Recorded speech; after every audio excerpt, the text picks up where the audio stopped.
नमस्कार। भारतीय नदी प्रणाली का हम लोग अध्ययन कर रहे हैं। भारतीय नदी प्रणाली की आज की ये क्लास 5वीं क्लास होगी। इसके पहले की जो 4 क्लासें हुई हैं उसमें पहली क्लास में हमने हिमालयी नदियां और प्रायद्वीपीय नदियां अर्थात भारत की लगभग सभी नदियों का संक्षिप्त परिचय दिया था। परीक्षा की दृष्टि से बहुत महत्वपूर्ण था वो। दूसरी क्लास में हमने सिंधु नदी तंत्र, तीसरी क्लास में गंगा नदी तंत्र और चौथी क्लास में ब्रह्मपुत्र नदी तंत्र का हम लोगों ने अध्ययन किया है।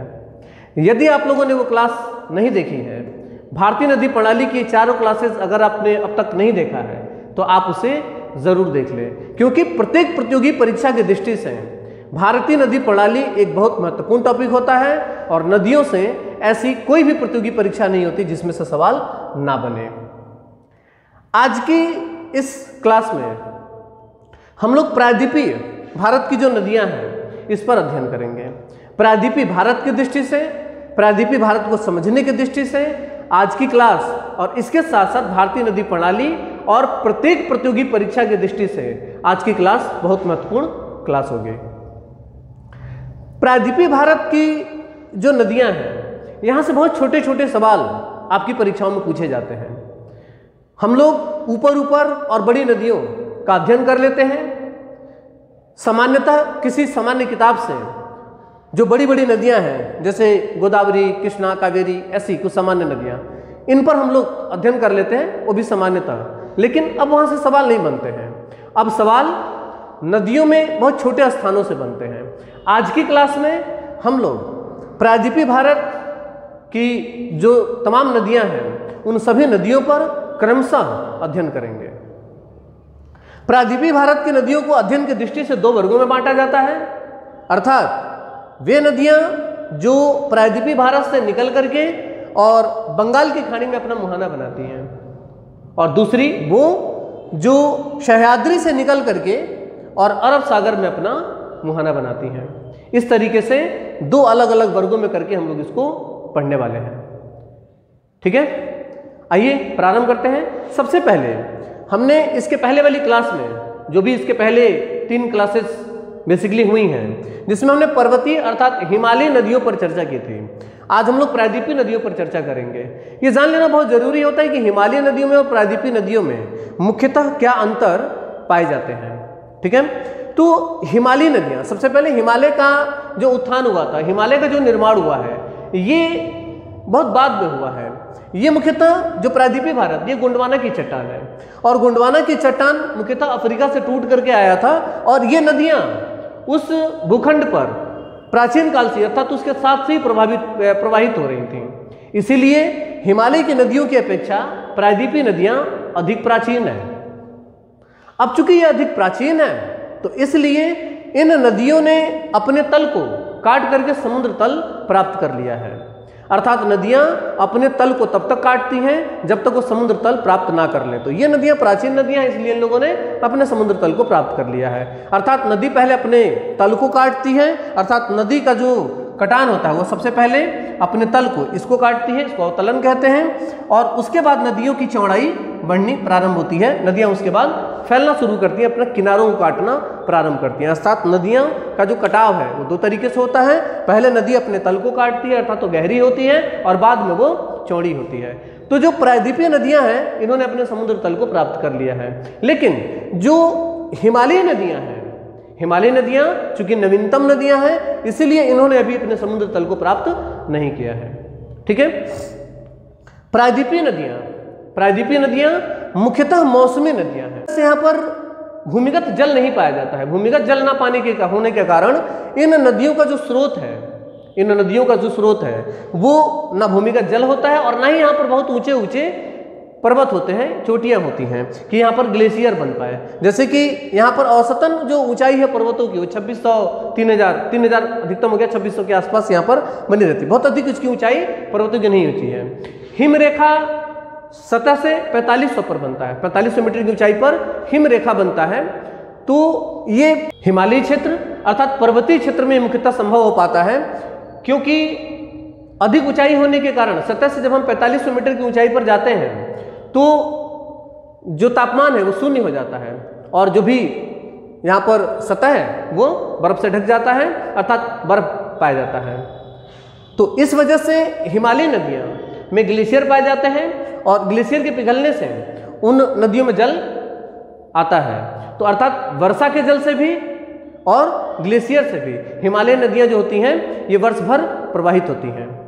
लेकिन जो प्रायद्वीपीय नदियाँ हैं यहाँ पर बहुत ऊंचे पर्वत नहीं है और भूमिगत जल भी नहीं है, जिसके कारण ये नदियाँ मौसमी नदियाँ हो जाती हैं, अर्थात मानसून पर ये निर्भर हो जाती हैं। ठीक है। इसके अलावा जो हिमालयी नदियाँ हैं, हिमालयी नदियाँ गार्ज का निर्माण करती हैं, प्रायद्वीपीय नदियाँ गार्ज का निर्माण नहीं करती हैं। प्रायद्वीपीय नदियाँ गार्ज का निर्माण, हिमालयी नदियाँ गार्ज का निर्माण, क्योंकि हिमालय का उत्थान जब हो रहा था तो कुछ नदियाँ वहाँ पर पहले से ही प्रवाहित हो रही थी, अर्थात जिन्हें पूर्ववर्ती नदियाँ कहा जाता है। उन पूर्ववर्ती नदियों ने गार्ज का निर्माण किया, अर्थात सतह धीरे धीरे ऊपर उठता चला गया और वो अपने तल को काटते रहे, तो दोनों किनारे उसके उठ गए। इस वजह से एक आकार का निर्माण होता है यहाँ पे, जो कि कुछ इस तरीके से, अर्थात यहाँ पर नदी प्रवाहित हो रही है और यहाँ पर दोनों किनारे इसके उठ गए। तो इस तरह से यहाँ पर नदी प्रवाहित हो रही है, इसके दोनों किनारे यहाँ पर उठे हुए पाए जाते हैं, तो आई आकार की घाटी का निर्माण हो जाता है, जिसे गार्ज कहा जाता है। तो इस गार्ज का निर्माण जो है ये भी हिमालयी नदियाँ करती हैं, प्रायद्वीपीय नदियाँ गार्ज का निर्माण नहीं करती हैं। ये कुछ मुख्य। अच्छा, एक और महत्वपूर्ण अंतर पाया जाता है कि हिमालयी नदियाँ हिमालय से निकलती हैं और बंगाल की खाड़ी में अपना मुहाना बनाती हैं। तो बंगाल की खाड़ी में मुहाना बनाने की वजह से यहाँ की जो नदियाँ हैं ये अत्यधिक लंबी होती हैं, ये अधिक लंबी होती हैं अपेक्षाकृत प्रायद्वीपीय नदियों के। ठीक है ना, क्योंकि प्रायद्वीपीय नदियों में जो सह्याद्री से नदियाँ निकल रही हैं, सह्याद्री से, तो वो तो बहुत छोटी नदियाँ होती हैं, क्योंकि सह्याद्री से निकल रही हैं और उसके बाद ये, क्योंकि पश्चिमी घाट का जो मैदान है ये काफ़ी कम है, तो इस वजह से ये नदियाँ सह्याद्री से निकल रही हैं, अरब सागर में गिर जाती हैं, तो बहुत छोटी छोटी नदियाँ हैं यहाँ पर। लेकिन कुछ अगर बड़ी नदियों की बात करें इन क्षेत्रों में, तो गोदावरी, कृष्णा, कावेरी, नर्मदा, ताप्ती, ये कुछ इसकी बड़ी नदियाँ हैं। लेकिन फिर भी ये जो हिमालयी नदियाँ उनकी अपेक्षा ये अक्सर ये छोटी ही होती हैं। जैसे कि गंगा ये प्रायद्वीपीय क्षेत्र, हिमालयी क्षेत्र की सबसे लंबी नदी, इसकी लंबाई 2525 अर्थात 25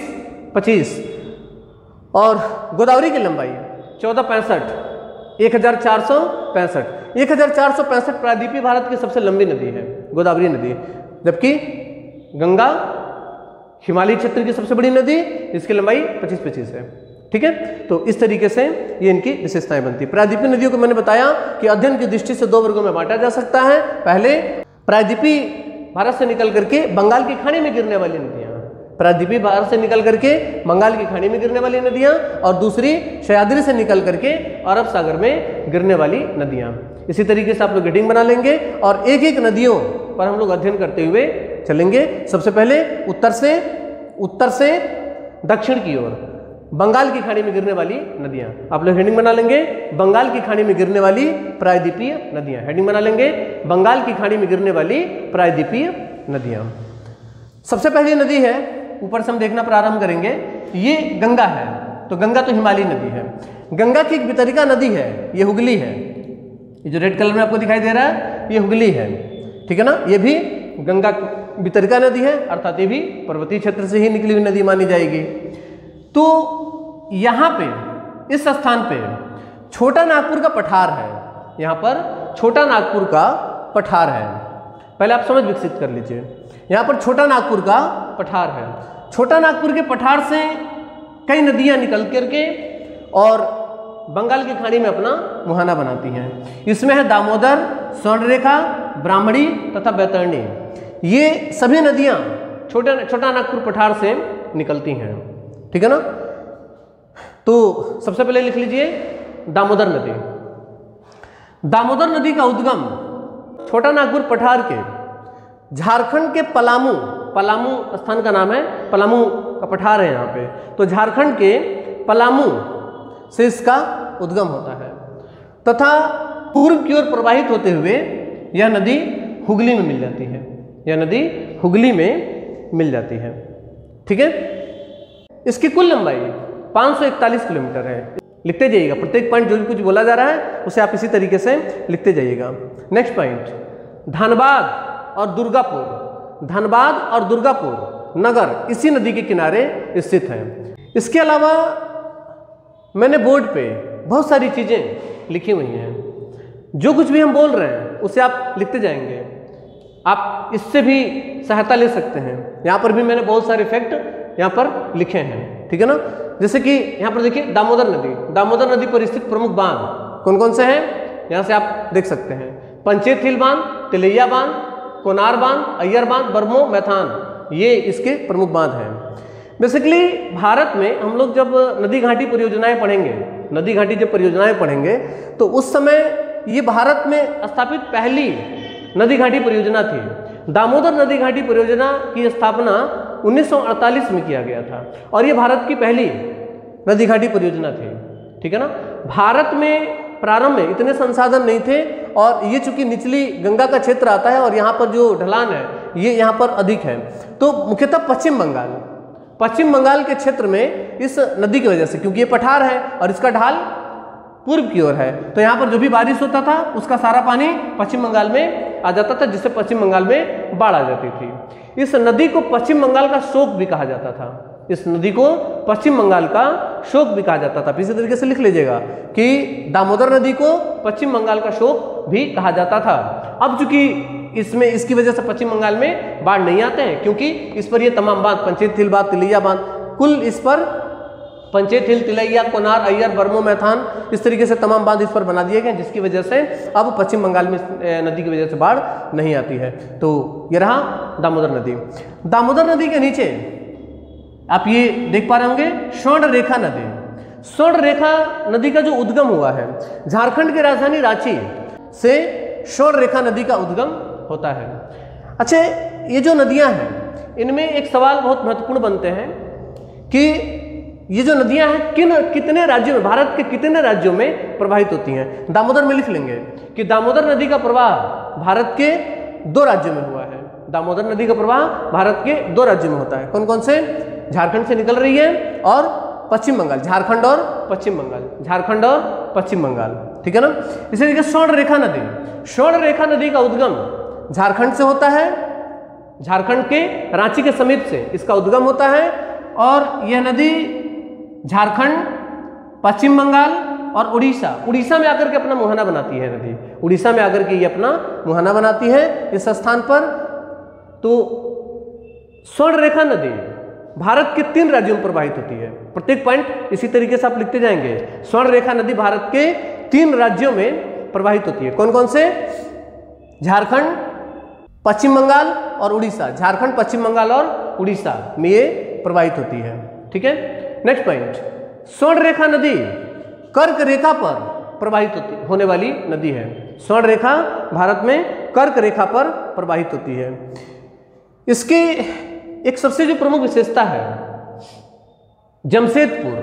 जमशेदपुर जो है वो इसी नदी के किनारे स्थित है। टाटा इस्पात संयंत्र केंद्र जो है वो जमशेदपुर में है और ये एक औद्योगिक क्षेत्र है, ठीक है ना। अर्थात स्वर्ण रेखा नदी का जो क्षेत्र है यह एक औद्योगिक क्षेत्र के अंतर्गत आता है और औद्योगिक क्षेत्र होने की वजह से यहाँ पर जो नदी है काफ़ी प्रदूषित हो जाती है। यहाँ पर नदी काफ़ी प्रदूषित हो जाती है, जिसकी वजह से इस पूरी नदी में किसी प्रकार का कोई जलीय जीव नहीं पाया जाता है। इसमें किसी प्रकार का कोई जलीय जीव नहीं पाया जाता है। इसी वजह से इस नदी को जैविक मरुस्थल कहा जाता है। लिख लेंगे, पूछा जाता है कि जैविक मरुस्थल किस नदी को कहा जाता है, तो जैविक मरुस्थल स्वर्ण रेखा नदी को कहा जाता है, क्योंकि यह एक औद्योगिक क्षेत्र है। जमशेदपुर इसी नदी के किनारे स्थित है। जमशेदपुर इसी नदी के किनारे स्थित है, ठीक है। अगला है ब्राह्मणी नदी। ब्राह्मणी नदी में कुछ खास नहीं है। ब्राह्मणी नदी छोटा नागपुर के पठार से, रांची से निकल कर उड़ीसा में अपना मुहाना बनाती है। छोटा नागपुर के पठार में रांची, झारखंड की राजधानी रांची से निकल करके और उड़ीसा में अपना मुहाना बनाती है, ठीक है ना। अगली नदी है बैतरणी नदी। लिख लेंगे बैतरणी नदी। बैतरणी नदी काफी महत्वपूर्ण हो जाती है, क्योंकि बैतरणी नदी छोटा नागपुर पठार से तो निकलती है, लेकिन छोटा नागपुर पठार का जो उड़ीसा वाला हिस्सा है, छोटा नागपुर पठार का जो उड़ीसा वाला हिस्सा है उसे क्योंझर का पठार कहा जाता है। उसे क्योंझर का पठार कहा जाता है और इस नदी का उद्गम अर्थात बैतरणी नदी का उद्गम क्योंझर के पठार से हुआ है। क्योंझर के पठार से हुआ है और चूंकि क्योंझर का पठार उड़ीसा में है और ये अपना मुहाना भी उड़ीसा में ही बनाती है, तो पूर्णतः उड़ीसा की नदी पूछी जाती है, पूर्णतः उड़ीसा की नदी कौन सी है? तो पूर्णतः उड़ीसा की नदी है बैतरणी नदी। पूर्णतः उड़ीसा में प्रवाहित होने वाली नदी कौन सी है? बैतरणी नदी है। अब इस तरीके से पूछा जाएगा छोटा नागपुर की नदियां, छोटा नागपुर पठार की नदियां। तो छोटा नागपुर पठार से निकलने वाली 4 नदियां हैं, कौन कौन सी? ध्यान से समझिएगा इस चीज को। दामोदर, स्वर्णरेखा, ब्राह्मणी और बैतरणी। दामोदर, स्वर्णरेखा, ब्राह्मणी और बैतरणी, ये छोटा नागपुर से निकल रही हैं, ठीक है ना। लेकिन छोटा नागपुर में ही जो उड़ीसा वाला हिस्सा है, जिसे क्या कहा जाता है? जिसे क्योंझर का पठार कहा जाता है। बैतरणी का उद्गम मुख्यतः क्योंझर के पठार से हुआ है, ठीक है ना। तो मुख्यतः बैतरणी जो है ये स्पेशल बन जाएगा, क्योंझर के पठार से निकलने वाली नदी। और पूर्णतः उड़ीसा की नदी भी पूछी जाती है, तो पूर्णतः उड़ीसा की नदी है कौन सी? बैतरणी, ठीक है। ये रहा छोटा नागपुर की ये 4 नदियां। इसके अलावा अगली नदी है महानदी। अगली नदी है महानदी। महानदी का उद्गम यहां पर एक पठार है छत्तीसगढ़ में और उड़ीसा में। महानदी का विस्तार 2 राज्यों में हुआ है। महानदी का विस्तार 2 राज्यों में हुआ है, छत्तीसगढ़ और उड़ीसा। छत्तीसगढ़ और उड़ीसा में यहां पर एक पठार है, उसका विस्तार भी छत्तीसगढ़ और उड़ीसा दोनों में हुआ है। नाम है दंडकारण्य का पठार। दंडकारण्य के पठार पे छत्तीसगढ़ के रायपुर सिहावा, रायपुर जिले के सिहावा स्थान से महानदी का उद्गम होता है, ठीक है। और यह नदी दंडकारण्य के पठार पर पूर्व की ओर प्रवाहित होते हुए उड़ीसा में प्रवेश करती है और उड़ीसा में कटक में आकर के ये अपना 2 मुहाने बना देती है, अर्थात 2 भागों में ये बढ़ जाती है, कटजूरी और विरूपा। कटजूरी और विरूपा, इसमें ऊपर वाली नदी का नाम है कटजूरी और नीचे वाली का नाम है विरूपा, ठीक है ना। 2 धाराओं में विभाजित हो जाती है। और इस नदी की डेल्टा, ये नदी की जो डेल्टा बनती है, इसी डेल्टा में स्थित है कटक, ठीक है ना। आप इसी तरीके से लिख लेंगे कि महानदी का उद्गम छत्तीसगढ़ के रायपुर के सिहावा से होता है, रायपुर के सिहावा दंडकारण्य के पठार से होता है। यह नदी दंडकारण्य के पठार पर प्रवाहित होते हुए उड़ीसा में प्रवेश करती है। उड़ीसा में कटक में अपना ये मुहाना बनाती है। कटक मुख्यतः महानदी के डेल्टा में स्थित है। कटक में यह नदी 2 भागों में विभाजित हो जाती है। प्रत्येक बात इसी तरीके से लिखेंगे कि कटक में यह नदी 2 भागों में विभाजित हो जाती है। उत्तरी शाखा को, अर्थात महानदी की उत्तरी शाखा को कटजूरी तथा इसकी दक्षिणी शाखा को विरूपा कहा जाता है। विरूपा कहा जाता है। ये जो क्षेत्र है, अगला पॉइंट कि महानदी की प्रमुख सहायक नदी तेल नदी है। महानदी की प्रमुख सहायक नदी तेल नदी है, ठीक है ना। नेक्स्ट पॉइंट, महानदी की जो बेसिन बनता है, महानदी घाटी जो बनता है, महानदी घाटी, महानदी घाटी का जो ये क्षेत्र है जो दंडकारण्य के पठार पर है, छत्तीसगढ़ के क्षेत्र के अंतर्गत आता है। तो छत्तीसगढ़ में महानदी घाटी बेसिन को भारत का धान का कटोरा कहा जाता है। भारत के धान का कटोरा इस क्षेत्र को कहा जाता है, छत्तीसगढ़ को। राज्य पूछेगा तो कौन सा होगा? छत्तीसगढ़। राज्य पूछेगा तो छत्तीसगढ़, और अगर वैसे नदी पूछेगा, नदी घाटी, तो महानदी घाटी। तो भारत के धान का कटोरा छत्तीसगढ़, महानदी घाटी बेसिन, महानदी घाटी बेसिन को धान का कटोरा कहा जाता है। अगला, इसकी कुल लंबाई, इसकी कुल लंबाई 858 किलोमीटर इसकी कुल लंबाई है, ठीक है ना। चूंकि दंडकारण्य के पठार पर जो बारिश होती थी मानसून काल में, तो दंडकारण्य के पठार पर जो बारिश होगी तो ढलान किधर है? उड़ीसा की तरफ है। तो सारा पानी उड़ीसा में प्रवाहित हो जाता था, उड़ीसा में आकर के जमा हो जाता था। इसी वजह से इस नदी को उड़ीसा का शोक कहा जाता था, उड़ीसा का शोक कहा जाता था। इस पर मुख्यतः कुछ बांध बनाए गए। मुख्यतः इसमें हीराकुंड बांध, जो कि हम लोग बांधों में पढ़ेंगे, बहुत महत्वपूर्ण बांध है हीराकुंड बांध। और इसके अलावा तिरकपाड़ा बांध, इस पर तिरकपाड़ा बांध मैंने कहीं यहाँ पर लिखा होगा, देखिए महानदी इस पर स्थित जो बांध है हीराकुंड बांध और तिरकपाड़ा बांध। तो ये मुख्यतः 2 बांध बन गए और बैराज बांध भी इस पर स्थित है। तो इसके अलावा इस पर जब कुछ बांध बनाए गए तो उससे उड़ीसा जो है ये बाढ़ से वंचित हो गया, अर्थात बाढ़ अब यहाँ पर नहीं आता है, तो पहले इसे उड़ीसा का शोक कहा जाता था। तो शोक के आधार पर, राज्यों और नदियों के आधार पर शोक से सवाल मुख्यतः बनता है। तो जैसे कि बिहार का शोक किसे कहा जाता है? कोसी नदी को कहा जाता है। इसी तरीके से पश्चिम बंगाल का शोक किसे कहा जाता है? दामोदर नदी को, लेकिन अब नहीं कहा जाता है क्योंकि अब इस पर बांध बनाए गए हैं, अब पश्चिम बंगाल में से बाढ़ नहीं आता। इसी तरीके से उड़ीसा का शोक किसे कहा जाता है? महानदी को, लेकिन अब नहीं कहा जाता है क्योंकि अब इस पर बांध बन गया है और अब उड़ीसा में इसकी वजह से बाढ़ नहीं आता है। ठीक है ना। अगली नदी गोदावरी नदी। दक्षिण भारत की सबसे लंबी नदी, दक्षिण भारत की सबसे लंबी नदी जो है वह है गोदावरी नदी। गोदावरी नदी का जो प्रवाह हुआ है वो 3 राज्यों में होता है। चूंकि दक्षिण भारत की सबसे लंबी नदी है, 1465 किलोमीटर इसकी कुल लंबाई है। 1465 किलोमीटर इसकी कुल लंबाई है।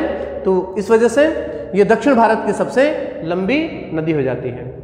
लंबाई के आधार पर इसकी तुलना गंगा से की जाती है क्योंकि उत्तर भारत की सबसे लंबी नदी गंगा है और दक्षिण भारत की सबसे लंबी नदी गोदावरी है। इसी वजह से इसे वृद्ध गंगा तथा दक्षिणी गंगा, इसे वृद्ध गंगा या दक्षिणी गंगा, मुख्यतः इसे वृद्ध गंगा भी कहा जाता है। लिख लेंगे, गोदावरी को वृद्ध गंगा भी कहा जाता है, वृद्ध गंगा या दक्षिणी गंगा भी कहा जाता है। ठीक है। इस नदी का प्रवाह भारत के 3 राज्यों में हुआ है। इस नदी का प्रवाह भारत के 3 राज्यों में होता है। कौन कौन से? महाराष्ट्र के नासिक से इस नदी का उद्गम होता है। यहाँ पर महाराष्ट्र का नासिक है और नासिक में मुख्यतः यह एक गांव पड़ता है, त्र्यंबक गांव। नासिक में त्र्यंबक गांव है, वहीं से इस नदी का उद्गम होता है। तो आप इस तरीके से लिखेंगे, गोदावरी नदी का उद्गम महाराष्ट्र के नासिक के त्र्यंबक गांव से हुआ है। महाराष्ट्र के नासिक के त्र्यंबक गांव से इस नदी का उद्गम होता है। ठीक है। इसके अलावा गोदावरी नदी जो है ये राजमुंद्री में आकर के अपना मुहाना बनाती है। मैंने बताया ये 3 राज्यों में प्रवाहित होती है। राजमुंद्री जो है ये आंध्र प्रदेश में है, ये आंध्र प्रदेश में है। तो महाराष्ट्र, तेलंगाना और आंध्र प्रदेश, महाराष्ट्र, तेलंगाना और आंध्र प्रदेश, इसी तरीके से लिख लेंगे कि गोदावरी नदी का प्रवाह भारत के 3 राज्यों में होता है, महाराष्ट्र, तेलंगाना और आंध्र प्रदेश। आंध्र प्रदेश के राजमुंद्री में अपना मुहाना बनाती है। आंध्र प्रदेश के राजमुंद्री में ये अपना मुहाना बनाती है। ठीक है। इसके अलावा जो इसकी सहायक नदियां हैं, गोदावरी की सहायक नदियां, तो गोदावरी की लगभग सभी सहायक नदियां इसके ऊपर अर्थात उत्तर से आकर के गोदावरी में मिलती हैं। जैसे कि वेनगंगा, पेनगंगा, इसके अलावा इंद्रावती, प्राणहिता, ये सारी जो नदियां हैं ये इसके उत्तर से आकर के और इसके उत्तरी तट पर आकर के इससे मिलती हैं। लेकिन सिर्फ एक नदी लिखिएगा कि गोदावरी की एकमात्र नदी मझरा इसके दक्षिणी तट से मिलती है। ठीक है ना। तो मझरा इसकी एकमात्र सहायक नदी है जो इसके दक्षिणी तट पर मिलती है। बाकी सभी नदियां इसके उत्तरी तट पर मिलती हैं। लिख लेंगे गोदावरी की प्रमुख सहायक नदियां, गोदावरी की प्रमुख सहायक नदियां। मैंने कहीं लिखा होगा गोदावरी की प्रमुख सहायक, देखिए यहां पर लिखे गोदावरी की प्रमुख सहायक नदियां, यहां से भी लिख लेंगे आप, प्रवरा, पूर्णा, वेनगंगा, पेनगंगा, प्राणहिता, इंद्रावती और मझरा। ठीक है ना। तो ये इसकी प्रमुख सहायक नदियां हैं। एकमात्र सहायक नदी जो इसके दक्षिणी तट से आकर के मिलती है, अर्थात दक्षिण से आकर के से मिलने वाली एकमात्र इसकी सहायक नदी है मझरा। बाकी सभी नदियां कहां से निकल रही हैं? उत्तर से आकर के और इसमें आकर के मिल रही हैं। गोदावरी की सबसे लंबी सहायक नदी, गोदावरी की लिख लेंगे, गोदावरी की सबसे लंबी सहायक नदी वेनगंगा, गोदावरी की सबसे लंबी सहायक नदी वेनगंगा। ये वाली जो नदी है ये इसकी सबसे लंबी सहायक नदी है। गोदावरी की सबसे लंबी सहायक नदी वेनगंगा है। ठीक है ना। गोदावरी की सहायक नदी इंद्रावती, गोदावरी की सहायक नदी इंद्रावती बस्तर के पठार पर प्रवाहित होने वाली प्रमुख नदी है। आप इसी तरीके से इसको लिख लीजिएगा। ठीक है ना। इसका उद्गम उड़ीसा से होता है, बस्तर के पठार पर प्रवाहित होती है और आकर के ये गोदावरी में मिल जाती है। एनिकट बांध इसी पर स्थित है, यहाँ पर लिखा है एनिकट बांध भद्राचलम, एनिकट बांध इसी नदी पर स्थित है। किस नदी पर? गोदावरी नदी पर। ठीक है, लिख लेंगे एनिकट बांध गोदावरी नदी पर स्थित है। इसके अलावा भद्राचलम, नांदेड़ और नासिक, भद्राचलम, नांदेड़ और नासिक भारत के प्रमुख शहर इसी नदी के तट पर स्थित हैं। कौन कौन से? भद्राचलम, नांदेड़ और नासिक। महाराष्ट्र में नासिक इसी नदी के किनारे पर स्थित है। ठीक है ना। इसके बाद बात करेंगे कृष्णा नदी। कृष्णा यहां पर दिख रहा होगा, यह है कृष्णा नदी। कृष्णा नदी का उद्गम, कृष्णा नदी का उद्गम महाराष्ट्र में महाबलेश्वर की चोटी से हुआ है। कृष्णा नदी का उद्गम आप देख पा रहे होंगे यहाँ पर महाराष्ट्र में महाबलेश्वर की चोटी से, यहाँ पर सह्याद्री की चोटी है महाबलेश्वर की चोटी से हुआ है। कृष्णा नदी का जो प्रवाह है वो 4 राज्यों में होता है। कृष्णा नदी का प्रवाह लिख लेंगे। कृष्णा नदी का प्रवाह भारत के 4 राज्यों में होता है। कौन कौन से? महाराष्ट्र, कर्नाटक, तेलंगाना, आंध्र प्रदेश। महाराष्ट्र, कर्नाटक, तेलंगाना और आंध्र प्रदेश में कृष्णा नदी का प्रवाह होता है। महाराष्ट्र, यहाँ पर कर्नाटक, यहाँ पर तेलंगाना और यहाँ पर आंध्र प्रदेश में कृष्णा नदी का प्रवाह होता है। ठीक है ना। कृष्णा नदी की कुल लंबाई, कृष्णा नदी की जो कुल लंबाई है वो कितनी है?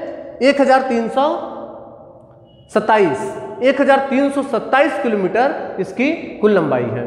कृष्णा नदी आंध्र प्रदेश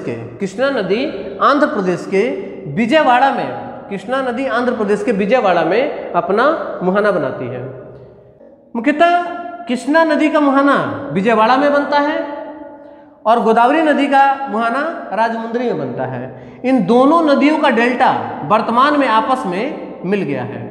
वर्तमान में आपस में दोनों नदियों का डेल्टा आपस में मिल गया है और इन दोनों नदियों के डेल्टा के बीच में एक झील का निर्माण होता है जो कि नदी निर्मित झील है, मीठे पानी की झील है। नाम है कोलेरू झील। इसी तरीके से लिख लेंगे कि गोदावरी तथा कृष्णा नदी का डेल्टा आपस में मिल गया है। दोनों नदियों के डेल्टा के बीच में कोलेरू झील स्थित है जो कि मीठे पानी की एक झील है। ठीक है ना। तो ये बहुत महत्वपूर्ण पॉइंट बनता है, इसे लिख लीजिएगा। कृष्णा की जो प्रमुख सहायक नदियां हैं, उसमें कौन कौन है आप देख पा रहे होंगे। तुंगभद्रा जो है वो प्रमुख सहायक नदियों के अंतर्गत आती है। वैसे इसकी और जो सहायक नदियां हैं वो मैंने यहाँ पर लिखी हैं, आप इसे यहाँ से भी नोट कर सकते हैं कि कृष्णा नदी की प्रमुख सहायक नदियां तुंगभद्रा, घाट प्रभा, माल प्रभा, दूधगंगा, पंचगंगा, भीमा, कोयना और मूसी इसमें बहुत इंपॉर्टेंट है। मूसी से एक सवाल बनता है कि हैदराबाद किस नदी के तट पर स्थित है? तो हैदराबाद मूसी नदी के तट पर स्थित है। कई बार आपकी परीक्षा में ये पूछा गया है। यहाँ पर मैंने लिख भी दिया है, नोट कर लेंगे कि हैदराबाद मूसी नदी के तट पर स्थित है। मूसी नदी कृष्णा नदी की एक सहायक नदी के अंतर्गत आती है। कृष्णा नदी की एक सहायक नदी है मूसी नदी। ठीक है। इसके अलावा तुंगभद्रा इसकी प्रमुख सहायक नदियों के अंतर्गत आता है जो कि 2 मुख्य धाराओं से मिलकर के बनती है। लिख लेंगे तुंगभद्रा 2 मुख्य धाराओं से मिलकर के बनती है। तुंगा और भद्रा दोनों का सह्याद्री से उद्गम होता है, अतः सह्याद्री में कर्नाटक नहीं, तुंगा और भद्रा नामक 2 धाराओं से मिलकर के तुंगभद्रा का निर्माण होता है। तुंगभद्रा कृष्णा नदी में पूछा जाता है, तुंगभद्रा कृष्णा नदी में कहाँ मिलती है? तो तुंगभद्रा कृष्णा में करनूल में आकर के मिलती है। ये बहुत महत्वपूर्ण है, ये भी कई बार परीक्षा में पूछा गया है कि तुंगभद्रा कृष्णा में कहाँ मिलती है। तो कृष्णा में तुंगभद्रा कहाँ मिल रही है? करनूल में आकर के ये इससे मिल जाती है। ठीक है। ये रहा कृष्णा नदी। कृष्णा के बाद पेन्नार से बस एक सवाल बनता है कि पेन्नार का उद्गम कृष्णा और कावेरी, यहाँ पर सबसे दक्षिण में कावेरी नदी है, तो पेन्नार से एक मुख्यतः ये भी सवाल बनता है कि कृष्णा और कावेरी के बीच में कौन सी नदी प्रवाहित होती है? तो आंसर है पेन्नार नदी। उसी पर बात कर रहे हैं। अगला हेडिंग है पेन्नार नदी। हेडिंग डाल दें पेन्नार नदी। पेन्नार नदी का उद्गम जो है ये कर्नाटक में चेन्नाकेशव पहाड़ी से पेन्नार नदी का उद्गम होता है और यह कर्नाटक, तेलंगाना और आंध्र प्रदेश भारत के 3 राज्यों में प्रवाहित होती है। पेन्नार नदी भारत के 3 राज्यों में प्रवाहित होते हुए आंध्र प्रदेश में अपना मुहाना बनाती है। ठीक है ना। आप इसी तरीके से इसको लिख लेंगे। कौन कौन से राज्यों में प्रवाहित हो रही है? कर्नाटक से इसका उद्गम हो रहा है, आंध्र में मुहाना बना रही है, बीच में तेलंगाना पड़ता है। ठीक है ना। तो कर्नाटक, तेलंगाना और आंध्र प्रदेश में पेन्नार नदी प्रवाहित हो रही है। ठीक है ना। पेन्नार नदी कृष्णा और कावेरी के बीच में स्थित है। पेन्नार नदी कृष्णा और कावेरी के बीच में स्थित है। अगली नदी है कावेरी नदी। दक्षिण भारत की सबसे पवित्र नदी, दक्षिण भारत की सबसे पवित्र नदी कौन सी है? कावेरी नदी।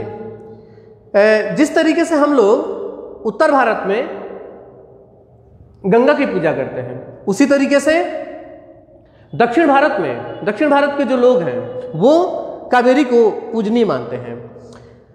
दक्षिण भारत की एकमात्र नदी, यहां पर प्रत्येक चीज आप लोग लिखते जाइएगा, दक्षिण भारत की एकमात्र नदी जो वर्ष भर प्रवाहित होती है, अर्थात इसका जो जल है ये वर्ष भर सूखता नहीं है, वर्ष भर प्रवाहित होने वाली नदी कौन सी है? कावेरी नदी है। कावेरी नदी का जो उद्गम हुआ है ये कर्नाटक के ब्रह्मगिरी पर्वत से हुआ है, लिख लेंगे। कावेरी नदी का उद्गम कर्नाटक के ब्रह्मगिरी से हुआ है। कावेरी दक्षिण भारत के सबसे पवित्र नदी है, ठीक है। नेक्स्ट पॉइंट, कावेरी वर्षगामी नदी है, अर्थात वर्ष भर प्रवाहित होने वाली नदी है। कावेरी वर्ष भर प्रवाहित होने वाली नदी है। कावेरी के जल संग्रहण से और जल प्रवाह से दो सवाल बनता है, बहुत महत्वपूर्ण है, ध्यान से समझिएगा। कावेरी नदी का जल प्रवाह, अर्थात कावेरी नदी का जो मुख्य धारा है, जो इसकी जल प्रवाह है, वो सिर्फ दो राज्यों में है, ठीक है ना। कर्नाटक से निकल रही है और तमिलनाडु, कर्नाटक से निकल करके तमिलनाडु, कर्नाटक और तमिलनाडु दो राज्य में, कर्नाटक से निकल करके तमिलनाडु में आकर के अपना ये मुहाना बना लेती है। तो लिखेंगे कावेरी नदी का जल प्रवाह दो राज्यों में हुआ है, कर्नाटक तमिलनाडु, कर्नाटक और तमिलनाडु। परंतु कावेरी नदी का जल संग्रहण क्षेत्र, लिखेंगे कावेरी नदी का जल संग्रहण क्षेत्र, मैंने जल संग्रहण क्षेत्र का मतलब क्या बताया था कि ये एक मुख्य नदी है और मुख्य नदी की कई सारी सहायक नदियां होती हैं और उन सहायक नदियों की भी कई सारी सहायक नदियां होती हैं। और ये मुख्य नदी जितने बड़े क्षेत्र के जल को अपने अंदर समाहित करती है, उसको उस नदी का जल संग्रहण क्षेत्र कहा जाता है या उसका अपवाह तंत्र कहा जाता है। तो इसका जो अपवाह तंत्र बनता है वो काफी बड़ा बन जाता है और वो 5 राज्यों में बन जाता है, ठीक है ना। तो लिख लेंगे कि कावेरी नदी का जल प्रवाह दो राज्यों में, कौन कौन से? यहां कर्नाटक और तमिलनाडु, कर्नाटक और तमिलनाडु में। परंतु कावेरी नदी का जल संग्रहण क्षेत्र 5 राज्यों में बनता है, कौन कौन से? लिख लेंगे कर्नाटक, केरल, तमिलनाडु, तेलंगाना और आंध्र प्रदेश।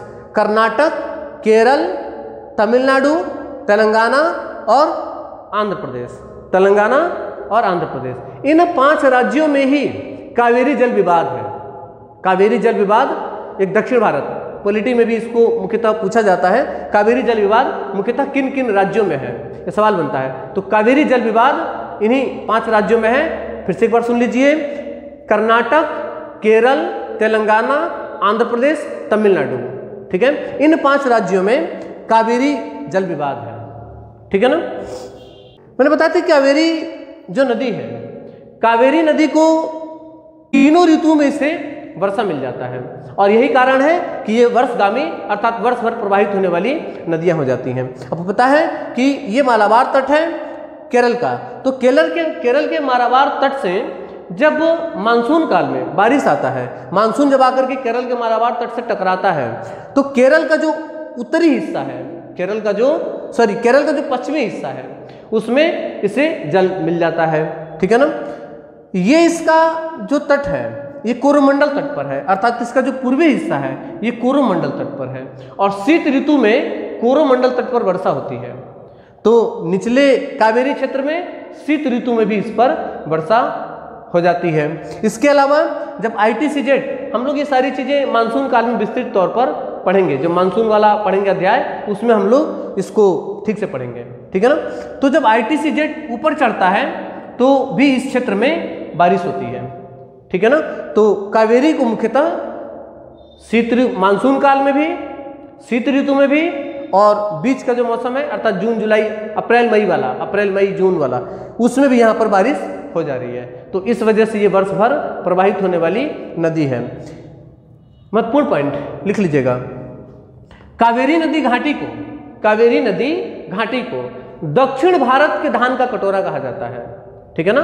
भारत के धान का कटोरा यहां पर है छत्तीसगढ़, महानदी घाटी बेसिन को भारत के धान का कटोरा, जबकि कावेरी नदी घाटी बेसिन को, कावेरी नदी घाटी बेसिन को दक्षिण भारत के धान का कटोरा कहा जाता है। मैंने बताया कि यहाँ पर बारिश काफ़ी हो जाती है, तो यहाँ पर मानसून भी गर्म रहता है और बारिश भी काफ़ी हो जाती है, जिसकी वजह से धान के लिए उचित अनुकूल वातावरण बन जाता है, जिसकी वजह से यहाँ पर धान काफ़ी हो जाता है। तो दक्षिण भारत के धान का कटोरा कावेरी नदी घाटी बेसिन को कहा जाता है। कावेरी नदी की कुल लंबाई 805 किलोमीटर है। ठीक है, कावेरी नदी की सहायक नदियाँ मैंने कहीं लिखा होगा, ठीक है ना, देखिए यहाँ पर है कावेरी नदी की सहायक नदियाँ। ये देखिए कावेरी नदी की सहायक नदियाँ सिमसा, हेमवती, लिखते जाइएगा, सिमसा, हेमवती, अर्कावती, अमरावती, भवानी, काविनी, लक्ष्मण तीर्थ, लोकपावनी तथा हरंगी, लोकपावनी तथा हरंगी, ये कावेरी की प्रमुख सहायक नदियां हैं। ठीक है ना। कृष्णा नदी के बाद भी मैंने यहाँ पर लिखे हैं, आप देख रहे होंगे, श्रीशैलम, नागार्जुन तथा घोम बांध जो बने हैं ये किस पर हैं, कृष्णा नदी पर स्थित है। ठीक है ना। कावेरी नदी की सहायक नदियां ये रही। इसके अलावा दो छोटी छोटी नदियां, ये जो श्रृंखला है जिसे कहा जाता है, मैंने बताया था कि ये सह्याद्री है, सह्याद्री में यहाँ से इधर आ जाता है नीलगिरी, और ये नीचे वाला हिस्सा जो होता है इसे इलायची की पहाड़ियाँ कहा जाता है। इस क्षेत्र से दो नदियाँ मुख्यतः निकलती हैं, बैगाई और ताम्रपर्णी, बैगाई और ताम्रपर्णी, बहुत सामान्य तरीके से लिख लेंगे। बैगाई नदी, बैगाई नदी का उद्गम तमिलनाडु के बरुसनाथ पहाड़ी से हुआ है, तमिलनाडु के बरुसनाथ पहाड़ी से हुआ है। मदुरै इसी नदी के किनारे स्थित है, मदुरै जो है वो इसी नदी के किनारे स्थित है। यह रामेश्वरम के निकट, रामेश्वरम के निकट अपना मुहाना, यहाँ पर रामेश्वरम के निकट अपना मुहाना बनाती है। इतना इस नदी के बारे में पर्याप्त है। इसके अलावा ताम्रपर्णी नदी अंतिम नदी, अर्थात प्रायद्वीपीय भारत में बंगाल की खाड़ी में गिरने वाली नदियों में अंतिम नदी है ताम्रपर्णी नदी। ताम्रपर्णी नदी का उद्गम, ताम्रपर्णी नदी का उद्गम जो हुआ है तमिलनाडु के कार्डामम पहाड़ी, इसे कार्डामम पहाड़ी कहा जाता है, कार्डामम पहाड़ी के अगस्तमलाई चोटी से हुआ है, अगस्तमलाई चोटी से हुआ है, तथा मन्नार की खाड़ी में यह नदी अपना मुहाना बनाती है, तथा मन्नार की खाड़ी में यह नदी अपना मुहाना बनाती है। ये रहा प्रायद्वीपीय भारत की वे नदियां जो बंगाल की खाड़ी में अपना मुहाना बनाती हैं। ठीक है, आइए अब पढ़ते हैं वे नदियां जो अरब सागर में अपना मुहाना बनाती हैं उनके बारे में। ठीक है ना। अरब सागर में गिरने वाली जो नदियां हैं इसमें दो तरह की मुख्य नदियां हैं। एक वो नदियां जो भारत के प्रायद्वीपीय क्षेत्र से आ रही हैं, ठीक है, और आकर के अरब सागर में मुहाना बना रही हैं। बहुत महत्वपूर्ण और अलग अलग तरीके से यहाँ पर सवाल पूछे जाते हैं। पहले हम लोग कुछ बेसिक चीज़ों पर बात कर लेते हैं जहाँ से ज़्यादातर इस क्षेत्र से बनने वाले जो सवाल होते हैं। मुख्यतः गुजरात, मुख्यतः गुजरात का क्षेत्र, ठीक है ना। तो गुजरात में ये है खंभात की खाड़ी, गुजरात में इसे कहते हैं खंभात की खाड़ी। खंभात की खाड़ी में कुल 6 नदियाँ गिरती हैं, खंभात की खाड़ी में कुल 6 नदियाँ गिरती हैं, जिसमें है साबरमती, माही, नर्मदा, ताप्ती, सतरंजी और मादर। कितनी नदियाँ हैं? 6 नदियाँ। साबरमती, माही, नर्मदा, ताप्ती, सतरंजी और मादर, ये 6 नदियाँ खंभात की खाड़ी में अपना मुहाना बनाती हैं। तो खंभात की खाड़ी में मुहाना बनाने वाली नदियाँ, ठीक है, कौन कौन सी? साबरमती, माही, नर्मदा, ताप्ती, सतरंजी और मादर। ये सभी गुजरात की नदियाँ भी हैं, ये सभी नदियाँ गुजरात में भी प्रवाहित हो रही हैं, ठीक है ना। इसके अलावा हम लोग ऊपर से लिखते हुए लूनी नदी, नोट डाल के लिख लेंगे क्योंकि लूनी नदी अरब सागर में नहीं गिरती है, तो नोट डाल के लिख लेंगे कि लूनी नदी का उद्गम, लूनी नदी का उद्गम अरावली, राजस्थान, आप देख पा रहे होंगे यहाँ पर अरावली है, अरावली के राजस्थान से इस नदी का उद्गम होता है, तथा यह नदी अरब सागर में अपना मुहाना नहीं बनाती है। कच्छ के रण में यह नदी भूमिगत हो जाती है, अर्थात समाप्त हो जाती है, कच्छ के रण में ही यह समाप्त हो जाती है। यह नदी राजस्थान में सांभर झील से होकर गुजरती है। सांभर झील से, जब झील हम लोग पढ़ेंगे उसमें बताएंगे कि सांभर झील एक खारे पानी का झील बन जाता है, क्योंकि वहां पर कई सारी नदियां जो हैं आकर के उसमें गिरती हैं, तो इसी वजह से उसका पानी जो है खारे पानी हो जाता है, ठीक है ना। तो ये भी नदी जो है सांभर झील से होकर गुजरती है। लूनी नदी में इतना पर्याप्त है। कहाँ से निकल रही है? अरावली से। कहाँ समाप्त होता है? कच्छ के रण में आकर के, और सांभर झील से होकर के ये गुजरती है। ठीक है ना, तो ये लूनी नदी। अगला नदी लिखिए साबरमती नदी। अगली नदी लिखिए साबरमती नदी। हेडिंग डाल दीजिए साबरमती। साबरमती नदी का उद्गम, साबरमती नदी का उद्गम अरावली में, अरावली के उदयपुर मेवाड़ से होता है। ठीक है। गुजरात की राजधानी, गुजरात की राजधानी गांधीनगर और अहमदाबाद, अहमदाबाद गुजरात का एक प्रमुख शहर है, तो अहमदाबाद और गुजरात की राजधानी गांधीनगर इसी नदी के किनारे स्थित है, इसी नदी के किनारे स्थित है। ठीक है ना। इसके अलावा यह नदी खंभात की खाड़ी में अपना मुहाना बनाती है, यह नदी खंभात की खाड़ी में अपना मुहाना बनाती है। इतना इसके बारे में पर्याप्त है। इसकी कुल लंबाई 416 किलोमीटर है, इसकी कुल लंबाई 416 किलोमीटर है। लंबाइयों से जो सवाल है वो मुख्य नदियों से ही आते हैं, इसलिए हमने जो मुख्य नदियां हैं उनकी लंबाइयां बता दी हैं। आप उसे समय समय पे, मुझे उम्मीद है आप लोगों ने नोट कर लिया होगा। ठीक है ना। अगली नदी है माही नदी। माही नदी से एक बहुत महत्वपूर्ण सवाल बनता है कि माही नदी भारत की कौन सी नदी है जो कर्क रेखा को 2 बार काटती है। तो माही नदी राजस्थान में, माही नदी राजस्थान में कर्क रेखा को 2 बार काटती है। हेडिंग डाल दीजिए माही नदी। माही नदी का उद्गम बिंद श्रेणी, माही नदी का उद्गम यहां से, ये बिंद श्रेणी से हुआ है।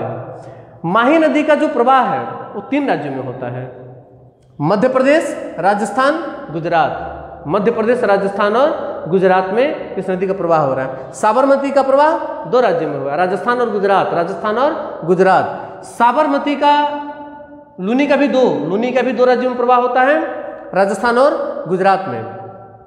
माही का जो प्रवाह है वो 3 राज्यों में होता है, माही का प्रवाह 3 राज्यों में होता है। इसकी कुल लंबाई 560 किलोमीटर है, इसकी कुल लंबाई 560 किलोमीटर, और ये कुल 3 राज्य, भारत के कुल 3 राज्यों में प्रवाहित होती है। कौन कौन से? मध्य प्रदेश, मध्य प्रदेश से निकल करके ये राजस्थान जाती है, राजस्थान में कर्क रेखा को 2 बार काटती है, और उसके बाद गुजरात के खंभात की खाड़ी में अपना मुहाना बनाती है। ठीक है ना। इसके अलावा 2 प्रमुख बांध, बानबोरी बांध यहाँ पर लिखा है, देख रहे होंगे, बानबोरी बांध और कदाना बांध। बानबोरी बांध और कदाना बांध जो है वो इसी नदी पर स्थित है। यहाँ से बनने वाला जो प्रमुख सवाल है ना वो कर्क रेखा वाला सवाल है, अर्थात कौन सी नदी कर्क रेखा को 2 बार काटती है? माही नदी। माही नदी कर्क रेखा को राजस्थान में 2 बार काटती है। पूछा कि कहाँ काटती है, तो राजस्थान में काटती है, ये भी याद रखेंगे। तो ये रहा माही नदी। अगली नदी है नर्मदा नदी। दक्षिण भारत की तीसरी सबसे बड़ी नदी, दक्षिण भारत की तीसरी सबसे जो लंबी नदी है वह है नर्मदा। क्यों? क्योंकि दक्षिण भारत की पहली सबसे लंबी नदी गोदावरी, दक्षिण भारत की सबसे लंबी नदी गोदावरी। दक्षिण भारत की दूसरी सबसे लंबी नदी कृष्णा 1327, और दक्षिण भारत की तीसरी सबसे लंबी नदी है नर्मदा। इसकी लंबाई है 1057 किलोमीटर इसकी कुल लंबाई है। ठीक है ना। तो अगली नदी है नर्मदा नदी। नर्मदा का जो उद्गम हो रहा है, नर्मदा का उद्गम, नर्मदा अपने भ्रंश घाटी में प्रवाहित होती है, नर्मदा अपने ही भ्रंश घाटी में प्रवाहित हो रही है, क्योंकि बिंद श्रेणी है और इसके नीचे अर्थात इसके दक्षिण में सतपुड़ा श्रेणी है और इसके उत्तर में बिंद श्रेणी में, बीच में घाटी है। इन दोनों श्रेणियों का निर्माण भ्रंश से हुआ है। भ्रंश किसे कहा जाता है?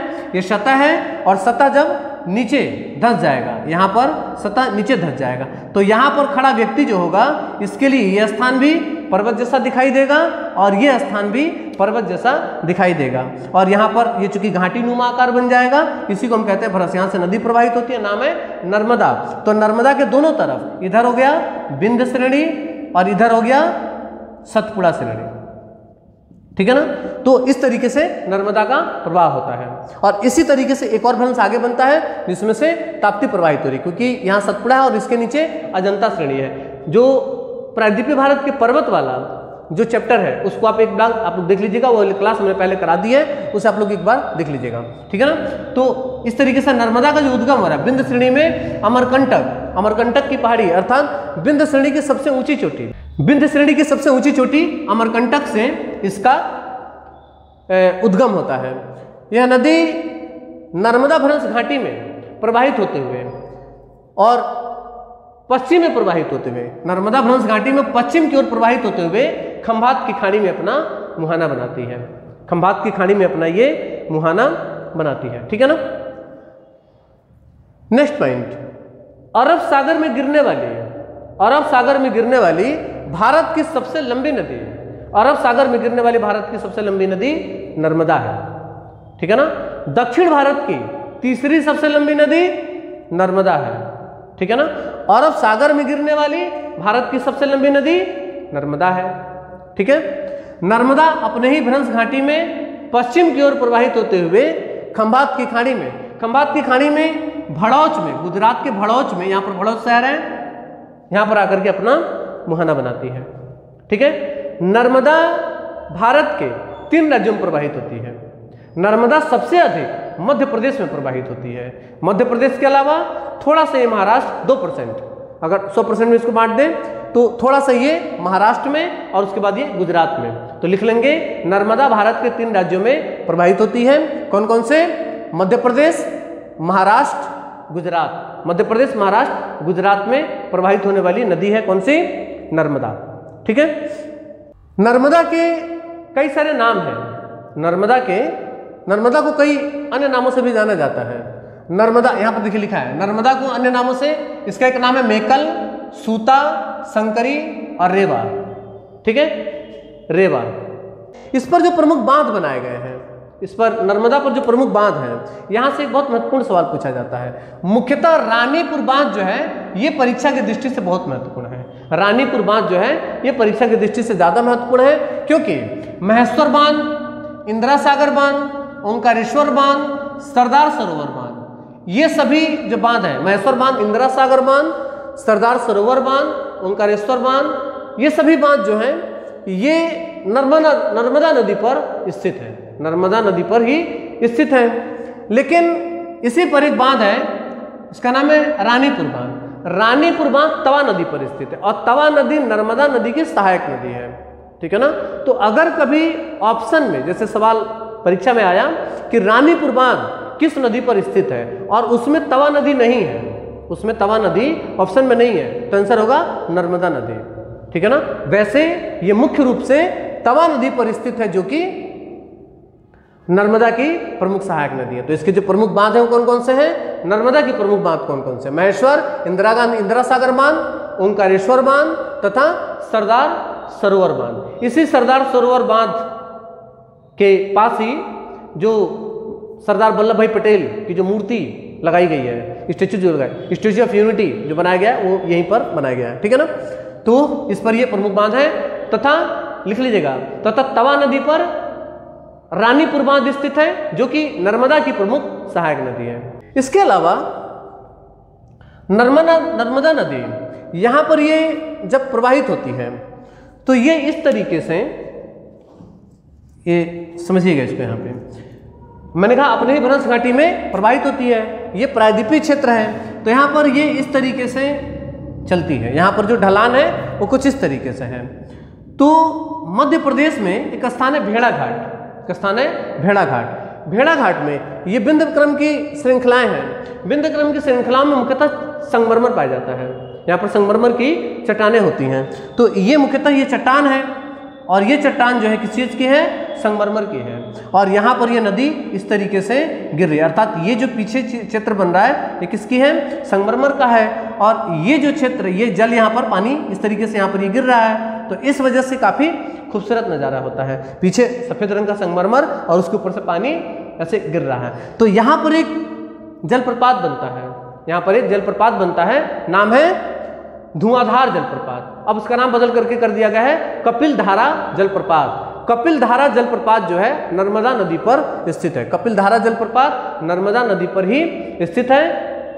पहले इसका नाम क्या था? धुआंधार जलप्रपात। मध्य प्रदेश भेड़ाघाट, मध्य प्रदेश के भेड़ाघाट में नर्मदा नदी पर कपिल धारा जलप्रपात स्थित है, ऐसे लिख लीजिएगा इसको। ठीक है ना। ये रहा प्रमुखतः नर्मदा नदी।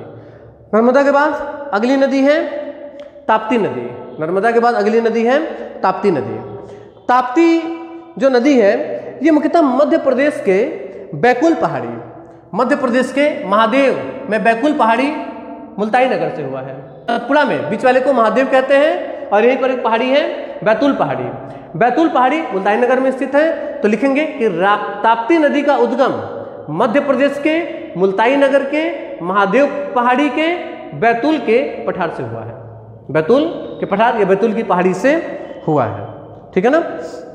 नर्मदा सतपुड़ा के दक्षिण में, सतपुड़ा के दक्षिण में प्रवाहित होती है तथा ताप्ती अपने ही भ्रंश घाटी में प्रवाहित होते हुए, अपने ही भ्रंश घाटी में पश्चिम की ओर प्रवाहित होते हुए, ये भी पश्चिम की ओर प्रवाहित होती है, खंभात में अपना सूरत के समीप अपना मुहाना बनाती है। यहाँ पर सूरत शहर है, गुजरात का एक प्रमुख शहर सूरत, किस नदी के किनारे स्थित है? ताप्ती नदी के किनारे। यही सूरत के पास अपना मुहाना बना देती है, ठीक है ना। ये रही ताप्ती नदी। ताप्ती नदी भी एक, मैंने बताया, भ्रंश घाटी में प्रवाहित हो रही है और ताप्ती नदी का उद्गम भी इसी तरीके से मैंने बताया था कि सतह यहाँ पर नीचे धंस जाएगा और इस तरीके से यहाँ पर ताप्ती नदी, तो ये दोनों जिससे ऊपर उठ जाएंगे, तो ये होगा सतपुड़ा और ये होगा अजंता, ठीक है ना। तो अजंता और सतपुड़ा, ऊपर सतपुड़ा नीचे अजंता, इन दोनों के बीच में भ्रंश घाटी बनती है जिसे कहते हैं ताप्ती भ्रंश घाटी। तो ताप्ती नदी अपने ही भ्रंश घाटी में पश्चिम की ओर प्रवाहित होती हुई खंभात की खाड़ी में सूरत के समीप अपना मुहाना बनाती है। काकरापार तथा उकाई बांध, काकरापार तथा उकाई बांध इसी नदी पर स्थित है। काकरापार और उकाई बांध इसी नदी पर स्थित है। यह भारत के 3 राज्यों से होकर प्रवाहित होती है। भारत के 3 राज्यों से होकर प्रवाहित होती है, मध्य प्रदेश, महाराष्ट्र और गुजरात। मध्य प्रदेश लिख लेंगे, मध्य प्रदेश से निकल रही है, मध्य प्रदेश, महाराष्ट्र, थोड़ा सा महाराष्ट्र में, और उसके बाद गुजरात में जाकर के खंभात की खाड़ी में सूरत के पास में अपना मुहाना बना देती है, ठीक है ना। काकरापार और उकाई इसके प्रमुख बांध है, ये भी आप लोग इस तरीके से लिख लीजिएगा। ये रहा ताप्ती, ठीक है ना। इसके बाद ये जो नदियां हैं इनको हम लोग सामान्यतः देख लेते हैं। इनमें से जो नदियां हैं, ये ऊपर की नदियों से जो सवाल बन सकते थे वो हमने यहाँ पर करा दिया। यहाँ से जो सवाल बनते हैं वो मुख्यतः सिर्फ यही पूछे जाते हैं कि कहाँ स्थित है, कहाँ स्थित है या कहाँ की नदी है। तो पूछा जाएगा सतरंजी और मादर कहाँ की नदियाँ हैं? मुख्यतः ये गुजरात की नदियाँ हैं। सतरंजी और मादर गुजरात की नदियाँ हैं, सह्याद्री से निकलती हैं, खंभात की खाड़ी में अपना मुहाना बनाती हैं। इसी तरीके से लिख लीजिएगा, सतरंजी तथा मादर प्रमुखता गुजरात की नदियाँ हैं जो कि सह्याद्री से निकल करके खंभात की खाड़ी में अपना मुहाना बनाती हैं। इतना इसके बारे में पर्याप्त है। अगला लिखिए, मांडवी, हेंड कर लीजिए, गोवा की नदियाँ। मांडवी तथा जुआरी प्रमुखता गोवा की नदियाँ हैं। मांडवी तथा जुआरी प्रमुखता ये दोनों नदियाँ कहाँ की हो गई? गोवा की। ये दोनों नदियाँ गोवा की। मांडवी तथा जुआरी गोवा की नदियाँ हैं। गोवा की राजधानी पणजी मांडवी नदी के किनारे स्थित है, ठीक है ना। इस तरीके से इसको लिख लीजिएगा। अगला कर्नाटक, लिख लीजिएगा कर्नाटक की नदियां। ये तीनों नदियां कर्नाटक की नदियां हैं। लिखिए कर्नाटक की नदियां, शरावती, गंगावेली और बराही। शरावती, गंगावेली और बराही। शरावती, गंगावेली और बराही मुख्यतः कर्नाटक की प्रमुख नदियां हैं। मुख्यतः कर्नाटक की प्रमुख नदियां हैं। नेक्स्ट पॉइंट, भारत का सबसे ऊंचा जलप्रपात, भारत का सबसे ऊंचा जलप्रपात जोगगरसोप्पा जलप्रपात। जोगगरसोप्पा जलप्रपात अर्थात महात्मा गांधी जलप्रपात, इसका एक दूसरा नाम है महात्मा गांधी जलप्रपात, शरावती नदी पर स्थित है। मैंने बताया था जलप्रपात किसको कहा जाता है, इस तरीके से जो आकार अभी मैंने बताया था ना, जैसे भेड़ाघाट में मैं बता रहा था कपिलधारा जलप्रपात, तो इसको कहा जाता है जलप्रपात। ये जो नीचे झरना जैसा गिर रहा है इसको जलप्रपात कहा जाता है। तो जोगगरसोप्पा जलप्रपात की जो ऊंचाई है, जो गिरने की, झरने की जो ऊंचाई बन रही है, ठीक है ना, जो झरने की लंबाई हो रही है, वो भारत में सबसे ऊंचा जलप्रपात बनाता है। 271 मीटर, 271 मीटर इसकी कुल ऊंचाई हो जाती है, ठीक है ना। और इस आधार पर ये भारत का सबसे ऊंचा जलप्रपात बन जाता है। किस नदी पर स्थित है? कर्नाटक में शरावती नदी पर, ठीक है ना। इसी तरीके से लिख लेंगे कि भारत का सबसे ऊंचा जलप्रपात 271 ब्रैकेट में लिख लीजिएगा, शरावती नदी, कर्नाटक में शरावती नदी पर स्थित है, ठीक है। इसके अलावा भारत का सबसे ऊंचाई पर स्थित जलप्रपात, भारत का सबसे ऊंचाई पर स्थित जलप्रपात कौन सा है? कुचिकल जलप्रपात। कुचिकल जलप्रपात, कुचिकल जलप्रपात जो है ये भारत का सबसे ऊंचाई पर स्थित जलप्रपात है और ये बराही नदी पर स्थित है। इसी तरीके से लिख लीजिएगा कि भारत के सबसे ऊंचाई पर स्थित जलप्रपात कुचिकल जलप्रपात है जो कि कर्नाटक में बराही नदी पर स्थित है। कर्नाटक में बराही नदी पर स्थित है, ठीक है ना। इसके अलावा अगला लिख लेंगे केरल की नदियां। ये तीनों नदियां जो हैं ये केरल की नदियां हैं। केरल की प्रमुख नदियां, भरतपुरझा, पेरियार और पंबा। भरतपुरझा, पेरियार और पंबा, ठीक है ना। केरल की सबसे लंबी नदी पूछा जाता है, केरल की सबसे लंबी नदी भरतपुरझा केरल की सबसे लंबी नदी है तथा पेरियार केरल की दूसरी सबसे लंबी नदी है, ठीक है ना। यह सवाल बहुत कंफ्यूज करता है, कई बार परीक्षा में पूछा गया है कि केरल की सबसे लंबी नदी कौन सी है। ऑप्शन में पेरियार होता है, छात्र पेरियार पर लगा देते हैं, सवाल गलत हो जाता है। सही आंसर है भरतपुरझा। भरतपुरझा केरल की सबसे लंबी नदी है, पेरियार केरल की दूसरी सबसे लंबी नदी है, ठीक है ना। इसके अलावा एक प्रमुख नदी और है पंबा, जो कि सह्याद्री से निकल करके और अरब सागर में अपना मुहाना बनाती है। ये रहा अरब सागर में गिरने वाली नदियां। इस तरीके से आज हम लोगों ने भारतीय नदी प्रणाली की जो 5वीं क्लास थी, अंतिम क्लास बनी, और इस तरीके से हम लोगों ने हिमालयी नदियां और इसके साथ साथ जो प्रायद्वीपीय नदियां हैं, हिमालय नदियों की तीनों तंत्र अर्थात सिंधु नदी तंत्र, गंगा नदी तंत्र और ब्रह्मपुत्र नदी तंत्र का अध्ययन किया। इसके साथ साथ इसी श्रृंखला में हम लोगों ने प्रायद्वीपीय नदियां, इसको 2 वर्गों में करके पढ़ा। पहला बंगाल की खाड़ी में गिरने वाली और दूसरा अरब सागर में गिरने वाली नदियां। इस तरीके से भारतीय नदी प्रणाली इस 5 क्लासेज में पूरा हो गया। अगर ये 5 क्लासेज आप देख लेते हैं, पढ़ लेते हैं, इसका नोट्स बना लेते हैं और मैप भर लेते हैं, तो यकीन मानिए किसी भी परीक्षा में, चाहे वो यूपीएससी की परीक्षा हो या एसएससी सीजीएल की परीक्षा हो या एसएससी सीएचएसएल की परीक्षा हो या उत्तर प्रदेश सरकार के द्वारा या किसी भी राज्य स्तरीय परीक्षा, किसी सरकार के द्वारा जो परीक्षाएं कराई जाती हैं उसकी परीक्षा हो, किसी भी परीक्षा में भारतीय नदी प्रणाली से बनने वाला कोई भी सवाल इस 5 क्लासों से बाहर नहीं जाएगा। फिर भी अगर कोई सवाल आपको ऐसा लगता है कि हमने नहीं कराया है, तो आप कमेंट में हमें ज़रूर बताएं। आप अपना सुझाव जो भी है हमें कमेंट करके बताते रहें, ताकि उसे अगली क्लास में सही किया जा सके या उसे अगली क्लास में जोड़ा जा सके। हमारे वीडियो को ज़्यादा से ज़्यादा शेयर करिए, हमारी क्लासेस को ज़्यादा से ज़्यादा शेयर करिए, ताकि उन सभी ज़रूरतमंद लोगों तक पहुंच सके हम, जिन्हें हमारी ज़रूरत है, जिन्हें भारत का भूगोल बहुत कठिन विषय लगता है, उन तक हमें पहुंचाने में हमारी मदद करें। सब्सक्राइब करना बिल्कुल निःशुल्क होता है, इसलिए अधिक से अधिक सब्सक्राइब करें। हम आप लोगों के लिए बहुत मेहनत कर रहे हैं, आप हमारे लिए इतना तो कर ही सकते हैं। मिलते हैं अगली क्लास में, तब तक के लिए धन्यवाद। जय हिंद।